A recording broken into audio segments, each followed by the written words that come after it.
Sir సహజ ayurvedic pharmacy నుంచి pylon కిట్‌ని తీసుకొచ్చాము అన్నారు. అవునండి. పైల్స్‌కి అండ్ అవునండి. ఫిషర్. ఫిషర్‌కి ప్రాబ్లమ్‌కి. ఆ! సో, ఈ పైలాన్ కిట్‌లో మెడిసిన్ ఏ విధంగా ఉంటుంది? ఎలా వర్క్ చేస్తుంది? మీరు దాన్ని ఎలా ప్రిపేర్ చేశారు సార్? యాక్చువల్‌గా అండి నేను మెయిన్‌గా పైలాన్ కిట్ తీసుకురావడానికి ముఖ్య కారణం ఏందంటే, పైల్స్, ఫిషర్ గురించి 90% పీపుల్స్ బాధపడుతున్నారు. హ్మ్. మనం 10 మందిని కదిలిస్తే అందులో 8 మందికి ఖచ్చితంగా ఏదో ఒక ప్రాబ్లమ్ ఉంటుంది. ఓకే. ఎందుకుంటుంది అంటే ఇందాక చెప్పినట్టు డైజెస్టివ్ సిస్టమ్ సరిగ్గా లేకపోవడం, తీసుకున్న ఆహారంలో బాగా జంక్ ఫుడ్స్ ఎక్కువగా ఉండడం, మసాలాలు ఈ హ్మ్. మధ్య కాలంలో ఈ గరం మసాలాలు ఏవైతే ఉన్నాయో స్పైసీ హ్మ్. ఇవి బాగా తీసుకోవడం వల్ల చాలా మందికి పైల్స్, ఫిషర్ ప్రాబ్లమ్స్ ఉన్నాయి. ఓకే. కాబట్టి వీటన్నిటికి సొల్యూషన్ ఏంది అని నేను బాగా చాలా రోజుల నుంచి నా యొక్క ప్రాక్టీస్ 27 ఏళ్ళండి నేను. నా హ్మ్. బీఏఎంఎస్ అయిపోయి 27 ఇయర్స్ అయితుంది. నేను చాలా రోజుల నుంచి ఈ ప్రాబ్లమ్ చూసి హ్మ్. ఇంకొకటి లేడీస్‌లో చెప్పుకోవడానికి ఇబ్బంది పడతారు. అలా ఖచ్చితంగా. గూడా చాలా మందికొస్తుంది. తర్వాత ప్రెగ్నెంట్ వుమెన్స్ ఖచ్చితంగా మోస్ట్ కామన్‌గా పైల్స్‌తో బాధపడుతూ ఉంటారు. హ్మ్. కొందరికేందంటే డెలివరీ కాగానే పైల్స్ తగ్గిపోతాయి. కొందరికి డెలివరీ అయినా గాని తగ్గవు. ఓకే. కొందరికి లాక్టేటింగ్ పీరియడ్ అంటే పాలిచ్చే టైంలో బ్లీడింగ్ ఎక్కువవుతది. హ్మ్. అలా గూడా వాళ్ళు వీక్ అయిపోతారు. ఇవన్నిటి కారణాలు హ్మ్. చూసుకొని, సర్జరీ వల్ల ఎంత సక్సెస్ ఉంది? సక్సెస్ రేట్ ఎట్లా ఉంది? సర్జరీ చేసుకున్న వాళ్ళు నా దగ్గరికి ఎంతమందొచ్చారు? ఇవన్నీ చూసుకున్న తర్వాత నాకనిపించిందేంటంటే, ఇది సర్జరీతో తగ్గేది కాదు. ఖచ్చితంగా అక్కడ ఏం జరుగుతుందో తెలుసుకొని దానికి మెడిసిన్ ప్రిపేర్ చేయాలి. అలా ప్రిపేర్ చేసిన మెడిసిన్ సహజ పైలాన్. ఓకే. దీనిలో ఏందంటే నేను సహజ పైలాన్ 1, పైలాన్ 2, పైలాన్ 3, పైలాన్ 4 ఇట్లా 4 టైప్స్ ఆఫ్ టాబ్లెట్స్ అండి. హ్మ్. పైలాన్ 1, పైలాన్ 2 టాబ్లెట్ అనేది ఫైల్స్ గానివ్వండి, ఫిషర్ గానివ్వండి, హీలింగ్ ప్రాసెస్ పెంచడానికి హ్మ్. యాంటీబయాటిక్ లాగా వర్క్ చేస్తది. అంటే యాంటీబయాటిక్ కాదు. ఇందులో ఏ సైడ్ ఎఫెక్ట్ లేదు. Complete herbals ayurvedic medicine. హ్మ్. కాబట్టి యాంటీబయాటిక్ లాగా వర్క్ అంటే అక్కడ హీలింగ్ ప్రాసెస్‌ని పెంచి బాక్టీరియాలని డిజాల్వ్ చేసేసి, బాక్టీరియా ఇనాక్టివ్ చేసేసి అక్కడ హీలింగ్ ప్రాసెస్ పెంచుతది. ఓకే. పైల్స్‌లో అయితే బ్లీడింగ్ ఎక్కడ ఉంటదో అక్కడ ఇన్ఫెక్షన్ ఉంటది. ఆ హ్మ్. ఇన్ఫెక్షన్ తగ్గిస్తది. 192 టాబ్లెట్స్. ఓకే. ఈ 192 టాబ్లెట్స్ రోజు ఉదయము, సాయంత్రం తిన్న తర్వాత ఏసుకోవాలి. హ్మ్. ఇలా వాడడం వల్ల 1 మంత్‌లో బ్లీడింగ్ ఉంటే ఇన్ఫెక్షన్ తగ్గిపోతా ఉంటది. తర్వాత ఫిషర్ లోపట ఆ గాయంలో బాక్టీరియల్ అటాక్ ఉంటే బాక్టీరియా ఇనాక్టివ్ అయిపోతది. హీలింగ్ ప్రాసెస్ పెరుగుతది. మెయిన్‌గా ఫిషర్‌లో ఏంది అంటే హీలింగ్ ప్రాసెస్ లేకనే ఇది లైఫ్ టైమ్‌లో కంటిన్యూ అవుతుంది అందరికి చాలా మందికి కూడా. కానీ ఇందులో హీలింగ్ ప్రాసెస్ పెంచడానికి మెయిన్‌గా 192 పనిచేస్తది. హ్మ్. పైలాన్ 3 నంబర్ వచ్చేసి డైజెస్టివ్ సిస్టమ్. నేను ఇందాక చెప్పాను. మలబద్ధకం ఏర్పడడానికి మెయిన్ కారణం digestive system. Digestion problem. Digestive సిస్టమ్‌ను మనం సాల్వ్ చేయకుండా మలబద్ధకాన్ని రివీల్ చేయలేం. ఎప్పుడైతే మలబద్ధకాన్ని రివీల్ చేయకుండా పైల్స్ గాని, ఫిషర్ గాని తగ్గించలేం. హ్మ్. చాలా మంది పైల్స్, ఫిషర్ అనగానే పైల్స్‌కి, ఫిషర్‌కి మెడిసిన్ ఇస్తారు. హ్మ్. పైల్స్‌కి, ఫిషర్‌కి మెడిసిన్ ఇస్తే అది టెంపరరీ ట్రీట్మెంట్ అవుతుంది. ఓకే. పర్మనెంట్ ట్రీట్మెంట్ ఎట్లా అవుతది? పర్మనెంట్ ట్రీట్మెంట్ అనేది డైజెస్టివ్ సిస్టమ్ నార్మల్ అవ్వాలా, వ మ మలబద్ధకం రివీల్ అవ్వాలా. ఈ ఓకే. రెండిటికి ట్రీట్ చేయకుండా మనం పైల్స్, ఫిషర్ తగ్గించలేము అని హ్మ్. నేను చాలా రోజుల తర్వాత దీని గురించి బాగా అవగాహన చేసుకొని, అప్పుడు ఈ 2 మెడిసిన్ పెడితే గాని మనం ఇది తగ్గించలేము అని పైలాన్ 3 టాబ్లెట్‌ని యాడ్ చేశాం. ఈ ఓకే. పైలాన్ 3 టాబ్లెట్ ఏంది అంటే డైజెషన్ సిస్టమ్‌ని ఇంప్రూవ్ చేసి, తీసుకున్న ఆహార పదార్థాలు ఏవైతున్నాయో వాటిని కంప్లీట్‌గా డైజెస్ట్ చేసి, స్టూల్‌ని స్మూత్ చేసేస్తది. ఓకే. ఎప్పుడైతే స్టూల్ స్మూత్ అయ్యి డైజెషన్ కంప్లీట్‌గా అవుతదో మలబద్ధకం ఏర్పడదు. హ్మ్. అది.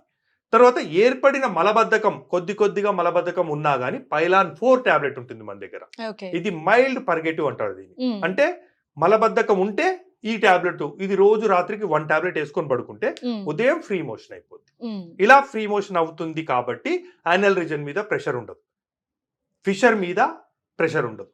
ఫిషర్ మీద స్మూత్‌గా ఎళ్ళిపోతుంది కాబట్టి చిట్లిపోయే ఛాన్స్ ఉండదు. ఓకే. ఆల్రెడీ మనం ఎక్స్‌టర్నల్ అప్లికేషన్ చేస్తున్నాం కాబట్టి అది హీల్ అయిపోయే ఛాన్స్. ఇలా హ్మ్. పైలాన్ 1, 2, 3, 4 టాబ్లెట్స్ పెట్టాను. ఓకే. అయితే మనకి ఇంకొకటి ఇంటర్నల్‌గా పైల్స్ ఉన్నాయి. ఇంటర్నల్ పైల్స్ ఎప్పుడైతే బ్లీడింగ్ అవుతున్నాయో ఇంటర్నల్ ఇన్ఫెక్ట్ అవుతుంది. హ్మ్. ఆ ఇన్ఫెక్షన్‌కి మనం ఆయింట్‌మెంట్ పెట్టలేం. ఆ! ఇప్పుడు మేము ఇచ్చిన ఆయిల్ అవ్వనివ్వండి, మేము ఓన్లీ ఎక్స్‌టర్నల్ అప్లై చేయమంటాం. లోని వరకు పెట్టొద్దంటాం. ఎందుకంటే ఓకే. నెయిల్ గనుక కట్ అయితే ఇంకో ఫిషర్ తయారవుతది. ఓహ్! కాబట్టి పెట్టొద్దు. ఇంటర్నల్‌గా ఆయింట్‌మెంట్ అవసరపడుతుంది కాబట్టి మనం పైలాన్ 5 అనేది ఒక సాచెట్స్ పెట్టాం. దీనిలో 7 సాచెట్స్ ఉంటాయి. హ్మ్. దానిలో క్షారం ఆయుర్వేదంలో క్షారం ఒకటుంటుంది. హ్మ్. అది ఇంటర్నల్‌గా వాడాలి. ఆ ఇంటర్నల్‌గా వాడడానికి అది పెట్టాను. ఓకే. అదేంది అంటే అది డైజెషన్ అయిన తర్వాత స్టూల్‌తో పాటు కలిసి ఇంటర్నల్ పైల్స్ బ్లీడింగ్ పైల్స్‌కి ఆయింట్‌మెంట్ లాగా పనిచేస్తది. హుహు. ఇది రోజు పెరుగులో తీసుకోవాలి. ఓకే. తర్వాత ఎక్స్‌టర్నల్‌కొచ్చేసరికి పైలాన్ 6 ఆయిల్ ఒకటి పెట్టాను. ఈ పైలాన్ 6 ఆయిల్ అనేది రోజు ఫింగర్ పైన ఒక 4-5 2-3 డ్రాప్స్ ఆర్ 4-5 డ్రాప్స్ వేసుకొని జస్ట్ పైన అద్దండి అంతే, లోన వరకు పెట్టొద్దు, జస్ట్ అద్దాలి. ఇలా అద్దడం వల్ల అక్కడ ఉన్నటువంటి ఫిషర్ కి అయినటువంటి ఇన్ఫెక్షన్ ఇన్యాక్టివ్ అయిపోతుంది, బ్యాక్టీరియా ఇన్యాక్టివ్ అయిపోతుంది, ఏరియా స్మూత్ అవుతుంది. అవ్వడం వల్ల ఏంటంటే హీలింగ్ ప్రాసెస్ పెరుగుతుంది. డ్రై ఉంటే మనకి సెల్ గ్రోత్ ఉండదు, డ్రై ఉంటే వూండ్ లోపల సెల్ గ్రోత్ ఉండదు. కాబట్టి స్మూత్ అయితే సెల్ గ్రోత్ బాగా ఫాస్ట్ గా జరిగి తొందరగా హీల్ అయిపోతుంది. అయితే మనకి ఇందులో 6 టైప్స్ ఆఫ్ టాబ్లెట్స్ ఉంటాయి, మెడిసిన్స్ ఉంటాయి. మెడిసిన్ ఇందులో 4 టైప్స్ ఆఫ్ టాబ్లెట్స్, ఒక పౌడర్, ఒక ఆయిల్. ఎక్స్టర్నల్ ఆయిల్ వచ్చేసి ఎక్స్టర్నల్, ఈ పౌడర్ గానీ టాబ్లెట్స్ గానీ ఇంటర్నల్, ఇవన్నీ కలిపి ఒక కిట్ అండి. ఈ కిట్ మనం 1 మంత్ వాడితే 1 మంత్ లో మీకు సాటిస్ఫైడ్ రిజల్ట్స్ అయితే వస్తాయి. ఫిషర్ అవనివ్వండి, పైల్స్ అవనివ్వండి, మీరు గుర్తిస్తారు ఏంది అంటే ఈ మెడిసిన్ నాకు పనిచేస్తుంది అని. ఎందుకంటే చాలా రోజుల వరకు వాడి తర్వాత తగ్గలేదు అన్నికి వీలుండవు. నేను అందుకే దీన్ని అంత కాన్సన్ట్రేట్ గా ప్రిపేర్ చేసింది ఎందుకు అంటే 1 మంత్ లో వాళ్ళకి రిజల్ట్స్ చూపించగలగాలి. ఎందుకంటే చాలా ఒక్కొక్కరికి 10 ఏళ్ళ నుంచి ఫైల్స్ ఉన్నాయండి. మనం 1 మంత్ లో పూర్తిగా తగ్గిస్తామని చెప్పలేదు, ఎవరు కూడా చెప్పలేదు. కానీ వాళ్ళకి సాటిస్ఫైడ్ రిజల్ట్స్ వస్తే వాళ్ళు కంటిన్యూ చేయగలుగుతారు. అయితే మీరు 1 మంత్ లో రిజల్ట్ కంపల్సరీ ప్రాబ్లం నుంచి కాస్త అయితే సొల్యూషన్ కనిపిస్తుంది అంటున్నారు. సో ఎఫెక్ట్ ఏమి ఉండదంటారా ఈ 1 మంత్ లో మెడిసిన్ వల్ల? 100%. ఎందుకంటే ఇది కంప్లీట్ హెర్బల్స్. దీనిలో ఎక్కడ మేము కెమికల్ లాంటిది ఏది వాడలేదు. దాని వల్ల ఏమైతుందంటే ఈజీగా డైజెస్ట్ అయిపోద్ది, ఎలాంటి సైడ్ ఎఫెక్ట్స్ ఉండదు. మీరు ఒకటే గుర్తించండి, ప్రెగ్నెంట్ ఉమెన్స్, లాక్టేటింగ్ మదర్స్ వాడడానికి కూడా నేను ప్రిపేర్ చేశానంటే ఇది ఎంత సాఫ్ట్ మెడిసిన్, రిజల్ట్స్ ఓరియంటెడ్ అంతే. మీకు రిజల్ట్స్ ఇస్తుంది కానీ ఎలాంటి సైడ్ ఎఫెక్ట్స్ ఇవ్వదు. ఇది అన్ని ఏజ్ లో వాళ్ళు వాడొచ్చు. కాకపోతే 10 years బిలో వాళ్ళకి డోస్ తగ్గిస్తాం. సేమ్ మెడిసిన్ డోస్ తగ్గిస్తాం. అట్లా ఉదయం హాఫ్ టాబ్లెట్, సాయంత్రం హాఫ్ టాబ్లెట్ 10 years బిలో వాళ్ళకి. 10 years అబోవ్ వాళ్ళు ఎవరైనా కానీ, లాక్టేటింగ్ మదర్స్ అంటే పాలిచ్చే తల్లులైనా సరే, ప్రెగ్నెంట్ ఉమెన్స్ అయినా సరే, వీళ్ళందరూ వాడొచ్చండి. సార్ ఇది ఆయుర్వేదిక్ మెడిసిన్ కదా, సో ఆయుర్వేదం అనగానే ముందుగా మనకందరికి గుర్తుకొచ్చేది కంపల్సరీ పథ్యం చేయాలి. సో దీనికి కూడా పథ్యం చేయాల్సి ఉంటుందా? యాక్చువల్ గా ఆయుర్వేదం అనగానే చాలా మంది ఆలోచించేది పథ్యం గురించి, కానీ పథ్యం ఎప్పుడు ఆయుర్వేదిక్ మెడిసిన్స్ కి కాదు. ఇది నేను ప్రతి వీడియోలో నేను ఎక్స్ప్లెయిన్ చేస్తున్నాను. ఎందుకు అంటే పథ్యము అంటే ఏదైతే రోగాన్ని తీసుకొస్తుందో దాన్ని రాకుండా చేయడానికి వాడేటువంటి పదార్థం. ఇప్పుడు డయాబెటిక్ ఉందండి, డయాబెటిక్ పథ్యం ఏంది? షుగర్ తినకపోవడం. అంటే అలోపతిక్ టాబ్లెట్స్ వేసుకుంటే షుగర్ తినొచ్చా? తినకూడదు, పథ్యమే.